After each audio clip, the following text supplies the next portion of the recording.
So we should shift our communication from fear-based, concern-based, and manipulation-based to independence. Of course, if you want your child to love you, if you want people to be disciplined, you don't sell them fear.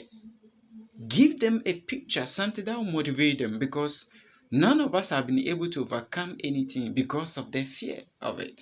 That is why God Himself tried. He gave the law, the tendering, the quake. He descended on Mountain Sinai. A lot of horrible things happened. It never changed a thing in the lives of Israel. He parted the Red Sea into two. They walk on background. It didn't change anything. This have to tell you, God experimented that. It didn't work. Then later He has to come with the gospel, the grace message. Why? Because He realized that He was now testing the being. Of course, He has a great vision. You know what is created, but this being has come to another realm of life. Things are happening to him, and now he has evolved and revolved. So God has to steady him, and God tested to realize that concern all the laws of God. Moses was the one that discerned the truth of that. I said, these laws, they are for your own good. They are for your life.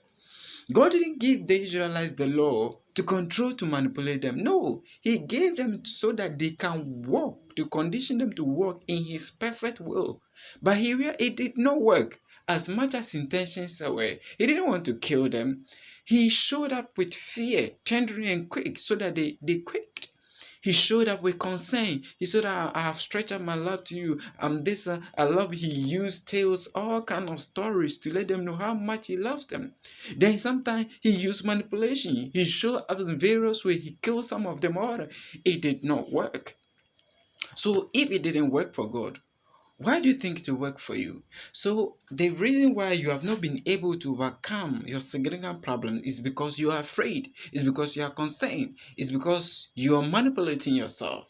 And the reason why you have not been able to help others, even whether it's your spouse, your children, your friends, your people in your congregation, or in an institution, the reason you have not been able to help them and help yourself, and always there's conflict and problems and division and all these divorce and stuff, is because we have not learned to deal with people above these animal needs of our nature.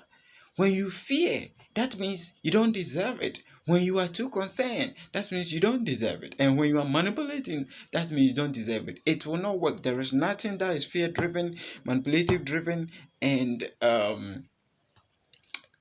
concern-driven that works. This is the reason why we sell negativity in the media. You go to the hospital, the doctor can tell people exactly why it will help them.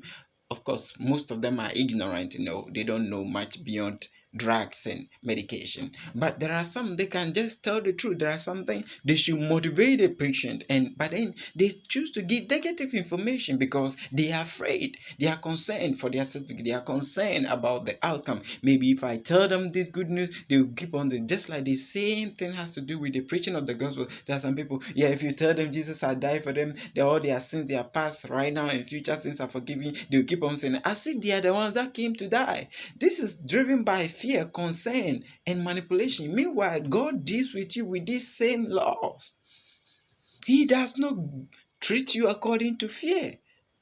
God fear that His creatures should go to hell. He knows that, but He knows that fear won't save them anyway. So He has to give them the freelance to choose, because this is how people can make informed decisions. So if you want to help people to change, you look at their health. Maybe you look at their genetics. Instead of telling, hey, Charlie, I see danger. Tell them, I think you can become more beautiful when you walk. Your breathing rate, how are you able to carry yourself around? I think you can shape yourself. You can gain more, better weight. You can be better packed. Your shape can come out alive when you exercise a bit, and that is better than telling, well, look at you. You are such a crap. You are such a mess. No, looking at people, they are not performing. Instead of telling them that every time you are this, give me problems.